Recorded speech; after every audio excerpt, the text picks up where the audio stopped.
Olá, meninas, tudo bem? E aí, chegamos a mais um dia do nosso projeto disciplinar e hoje vamos falar um pouco dos efeitos das drogas lícitas em nosso corpo. Então, vamos só relembrar.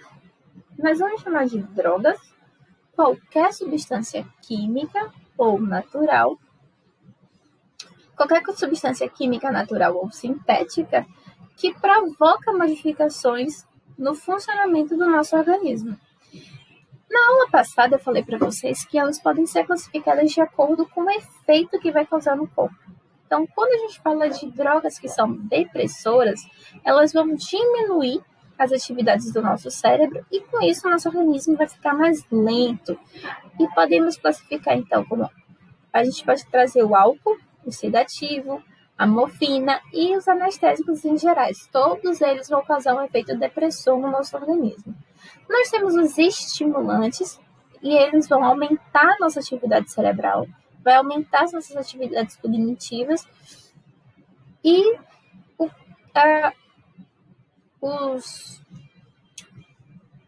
as drogas que podem fazer isso no nosso corpo, na verdade, a gente não tem essa configuração popular de que isso são drogas, exceto o cigarro, mas o que é que vai causar tudo isso é a substância que está lá na composição daquele determinado produto. Né? Então, é a cafeína, a guaraína, a cafeína e a guaraína que a gente encontra em chás e a nicotina que está presente no cigarro. Aquelas que são consideradas alucinógenas e perturbadoras, elas não serão citadas hoje, mas elas estão mais associadas aqui às drogas ilícitas. Então, elas vão alterando a atividade cerebral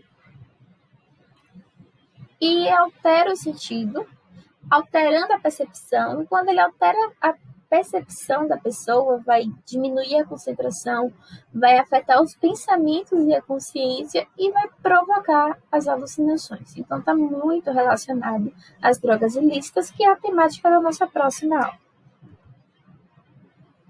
Nós vamos chamar de drogas lícitas aquela droga cuja sua produção ela é permitida, mas a sua comercialização ela vai estar acerca de uma lei vigente e também essa lei vai estar sujeita à sua comercialização, né, ao seu consumo. Não tenham a vaga ideia que toda droga lícita ela é livremente comercializada e livremente consumida. Tá? Então, o álcool é um tipo de droga que, apesar dela ser lícita, o seu comércio e o seu consumo ele é restrito, né? Apenas para maiores de 18 anos. Alguns medicamentos que são considerados drogas lícitas também só podem ser vendidos para maiores de 18 anos, assim como a nicotina. Sendo que aqueles produtos que vão possuir guaraína, cafeína, elas são liberadas, né? E a gente tem o refrigerante, o energético, o café, né? Que são liberados para o consumo e não tem leis tão pesadas sobre a sua comercialização. Vamos começar a falar um pouquinho sobre a cafeína.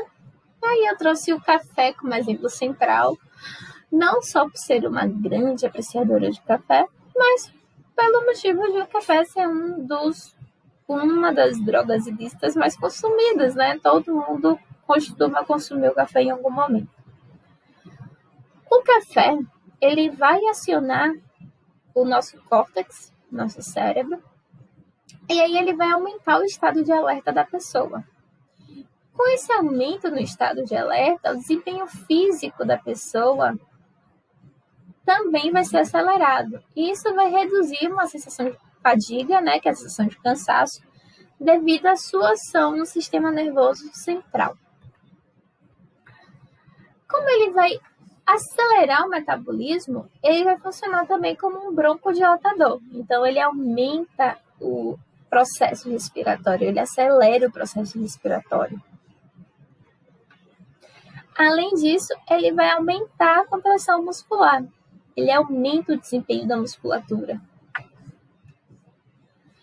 Aumenta a pressão e a taxa cardíaca também, porque se está aumentando a respiração, aumenta a oxigenação, se aumenta a musculatura, vai aumentar as irrigações sanguíneas, e aí para que haja um funcionamento mais eficiente do coração, ocorre também a dilatação dos vasos, né? Então ele também é um termogênico, o broncodilatador, aumenta a dilatação desses vasos, a dilatação dos vasos sanguíneos aumenta a quantidade de sangue correndo ali, que aumenta, por sua vez, a taxa de pressão sobre o coração, né? A taxa de pressão cardíaca. Outro efeito são os efeitos que podem ser causados no metabolismo digestivo e urinário, porque aumentando toda essa atividade no organismo, né, que a gente já citou, o intestino ele também vai funcionar mais rapidamente e a bexiga também.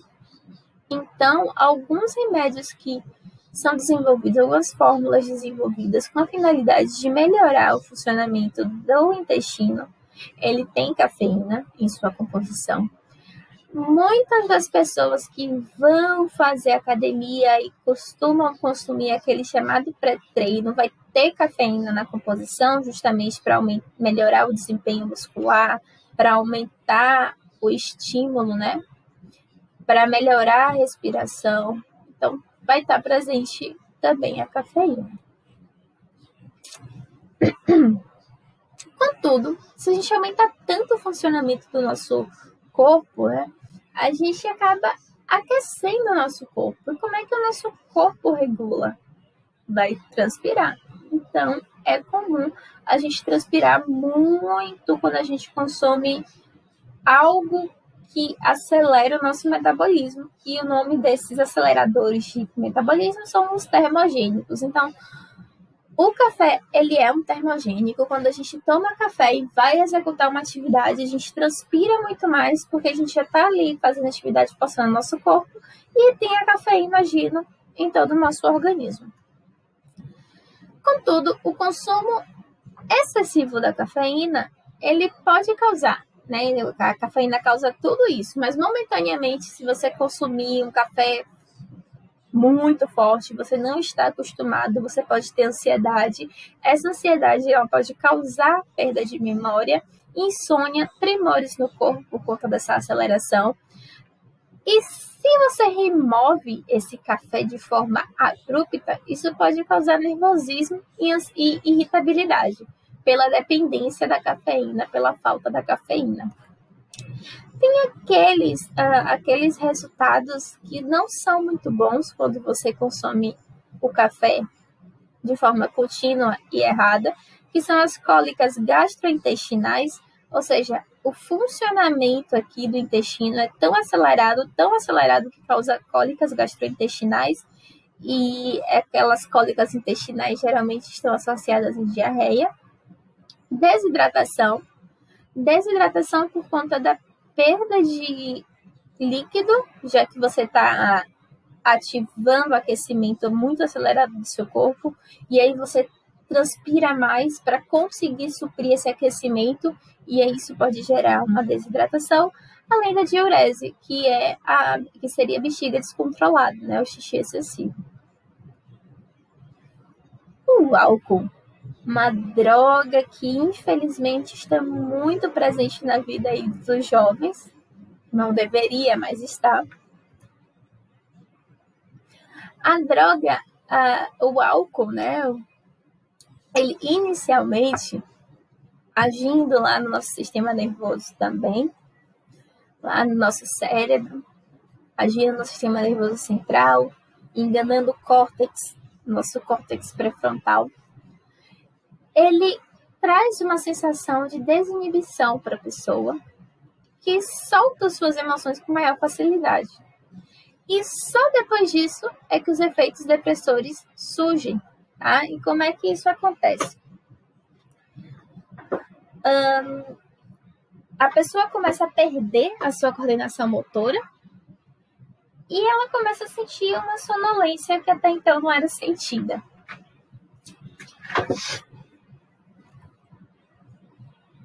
Então, os jovens, eles utilizam muito o álcool justamente por esse fator de desinibição.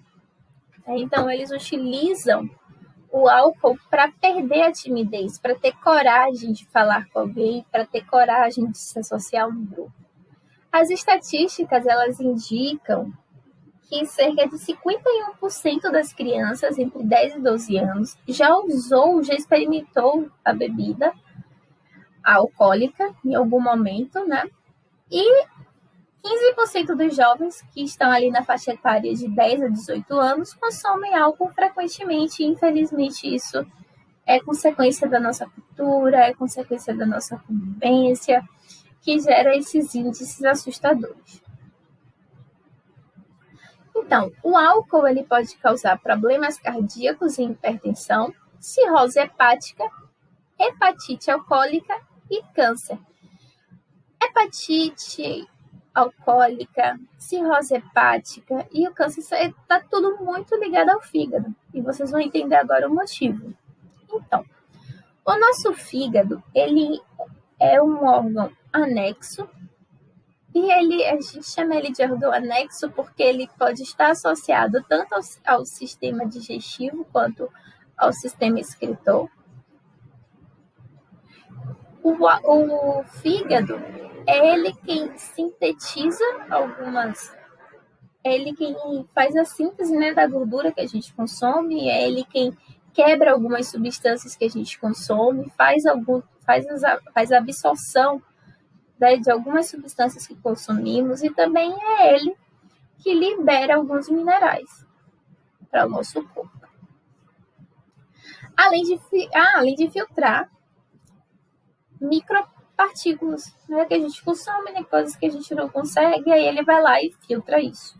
A gente não consegue digerir, então ele vai lá e filtra antes de passar pelos nossos rins. Mas o que acontece? O álcool, quando consumido, ele vai carregar o trabalho do fígado, porque o fígado não está acostumado a digerir esse tipo de substância, que é esta molécula aqui, olha, a molécula da composição alcoólica, né? E isso vai começar a provocar alguns danos, como rupturas no fígado, e essas rupturas a gente pode chamar de ferida, e isso ele evolui para uma cirrose hepática. Então, quanto mais detonado tiver o nosso fígado aqui, ó, as células vão morrendo e aí vai causando essa separação, essas fissuras. Então, ela vai causando feridas que a gente chama de cirrose hepática. E o fígado muito gorduroso, porque é o nosso fígado que produz gordura. A partir da síntese do alimento, ele vai produzir gordura. Nosso corpo necessita de gordura para armazenar energia.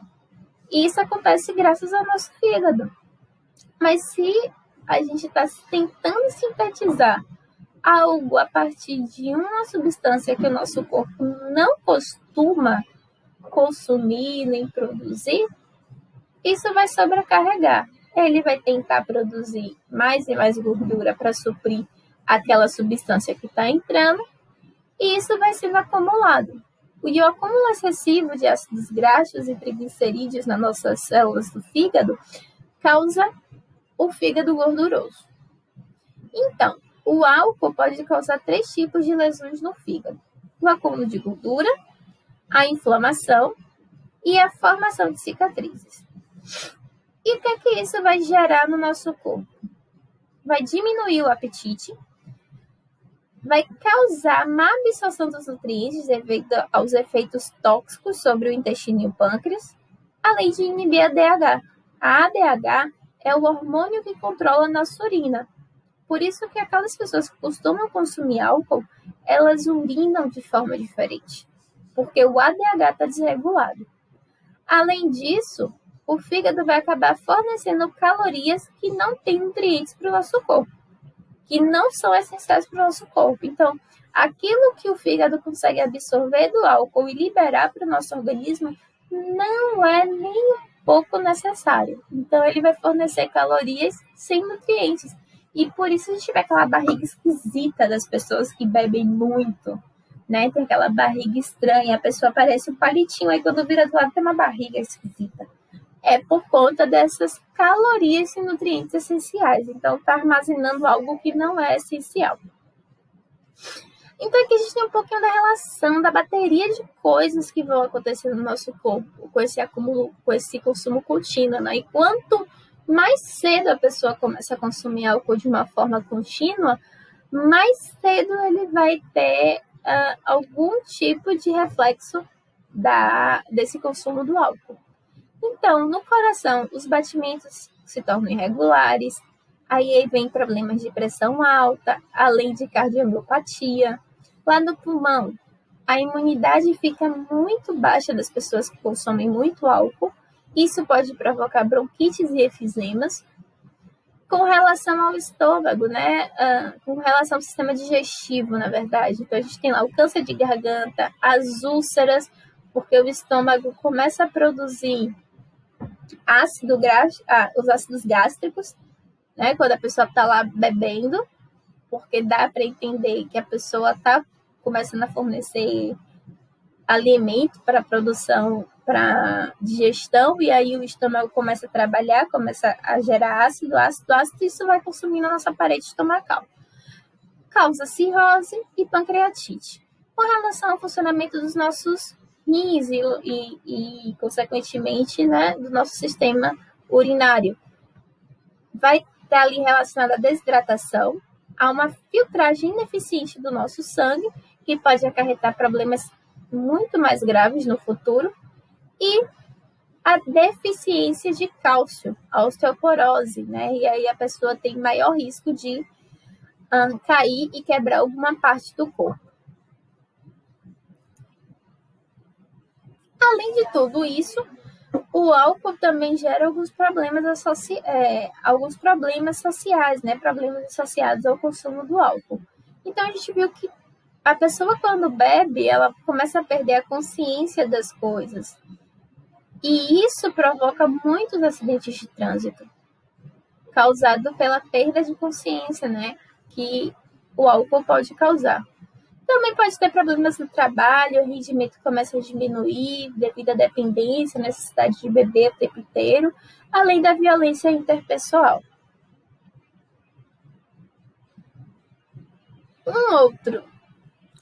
Uma outra droga lícita que vem sendo muito consumida pelos jovens, né, é o cigarro.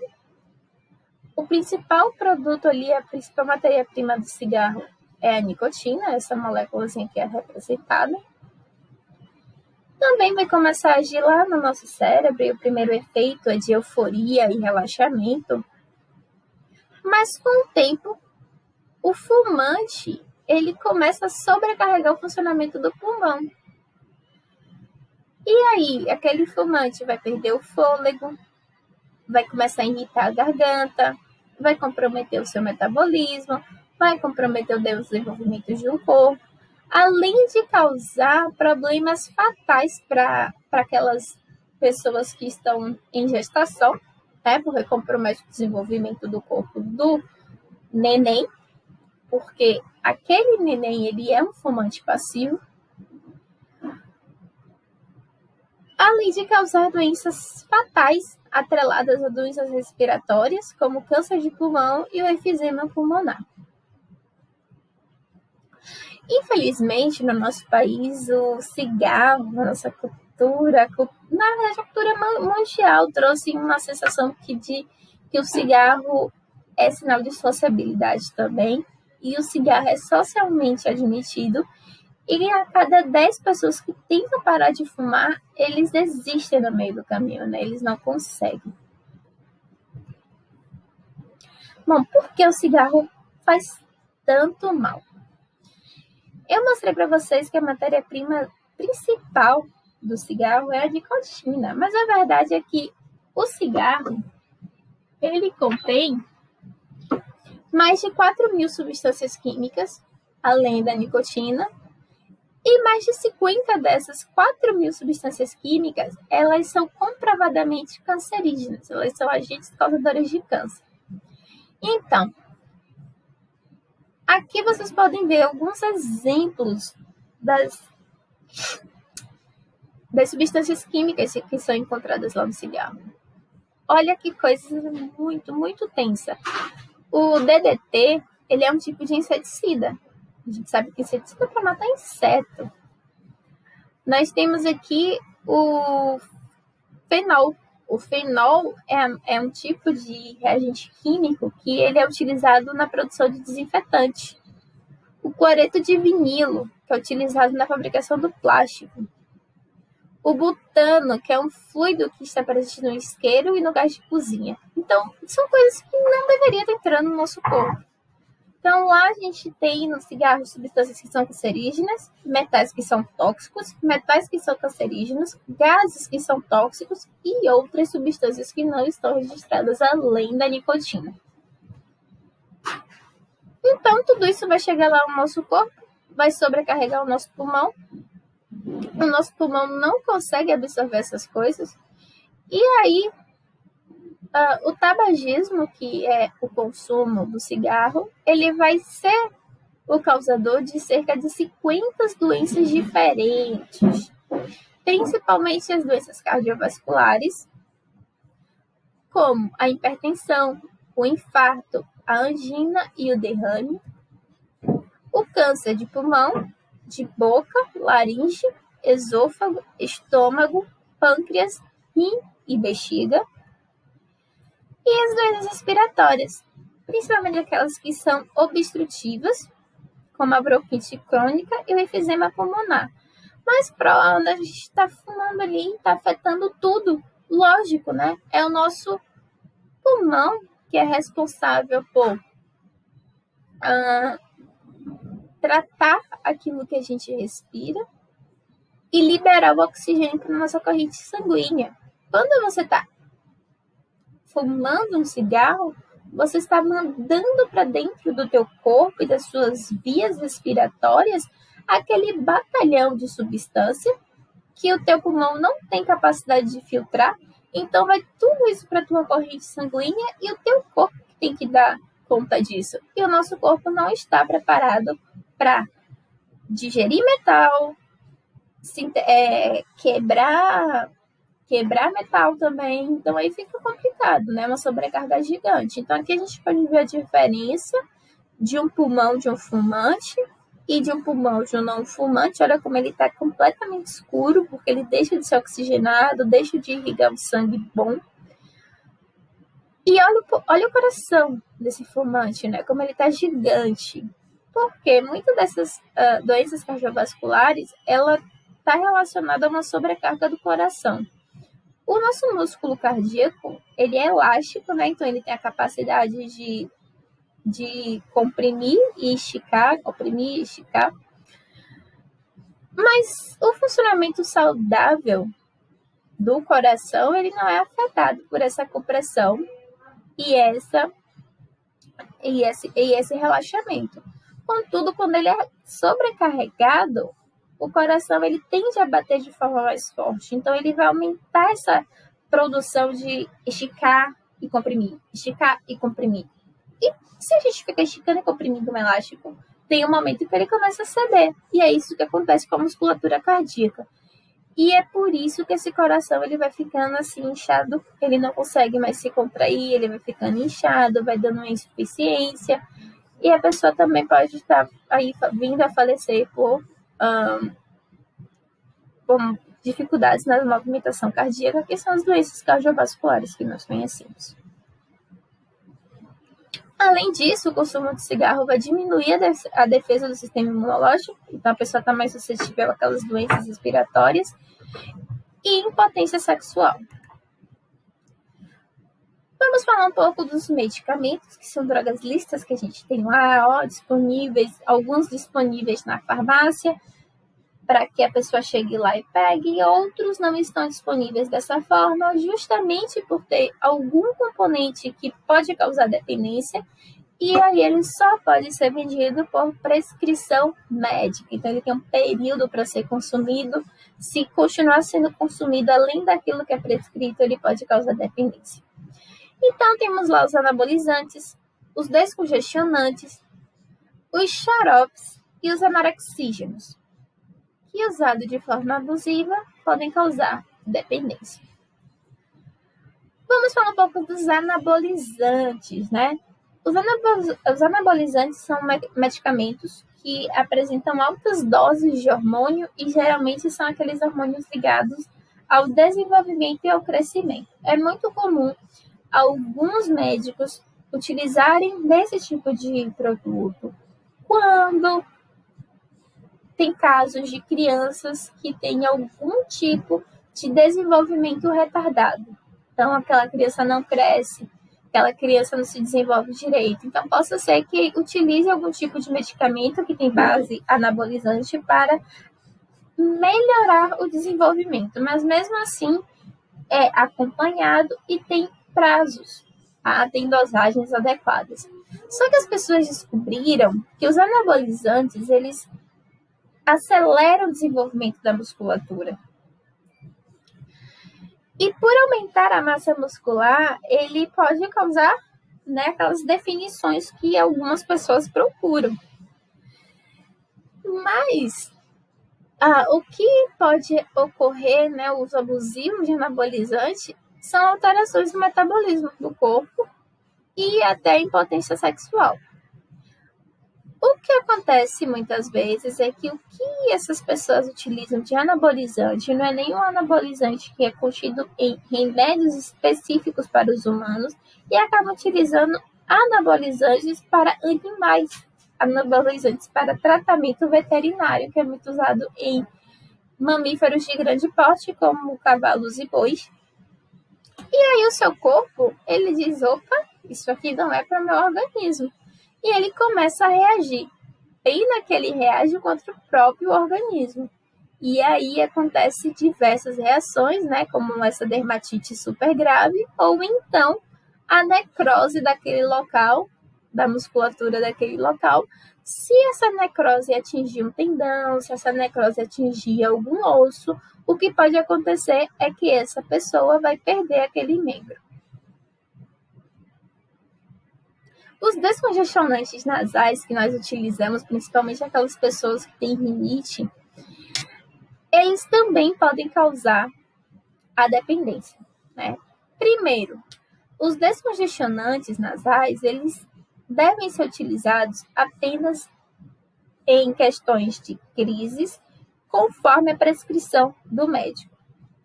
Por quê?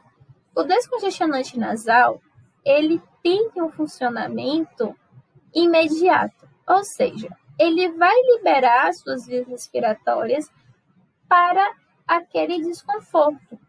E a partir de algum momento, passado que passou, né, aquele primeiro momento que você liberou o descongestionante na sua via nasal, o nariz vai voltar a entupir. E aí você vai querer utilizar novamente, porque você está sentindo o mesmo desconforto. Você vai utilizar novamente. E existe uma substância nesses descongestionantes que causam dependência. Tá? Então, quais são os efeitos? Tontura, tremor, enjoo, dor de cabeça, arritmia, hipertensão, quando você faz o uso abusivo desse remédio. O descongestionante, ele é um dilatador, então ele vai ter efeito nas conchas nasais, na cavidade nasal, então essas células, elas tendem a relaxar, né, porque vai aumentar, ele vai diminuir o fluxo do sangue, e aí as conchas vão ser liberadas, vão desobstruir a passagem, e aí você vai conseguir respirar novamente. Tem um efeito médio de 5 horas, mas depois disso isso volta a entupir, e você volta a utilizar. Então, tem que ter cuidado com esses descongestionantes. Por que tem que ter cuidado? Os descongestionantes nasais, eles têm a nafazolina na sua composição, e a nafazolina ela pode causar dependência. O que fazer? Os médicos indicam o uso do soro fisiológico, porque mas o soro fisiológico não vai descongestionar, não vai fazer a liberação. Não vai, mas ele vai limpar as suas vias respiratórias. Se está congestionado por conta de... Não é rinite, é gripe, aí está lá obstruído por causa de secreção. Você limpando com soro fisiológico, você resolve esse problema. Você não precisa utilizar um descongestionante. Você pode usar um soro fisiológico, limpar a sua via respiratória e conseguir diminuir o desconforto. Então, vamos começar a utilizar mais o soro fisiológico, né? E deixar o descongestionante apenas para momentos de crise alérgica, que é completamente necessário, e aí você pode utilizar um descongestionante nasal.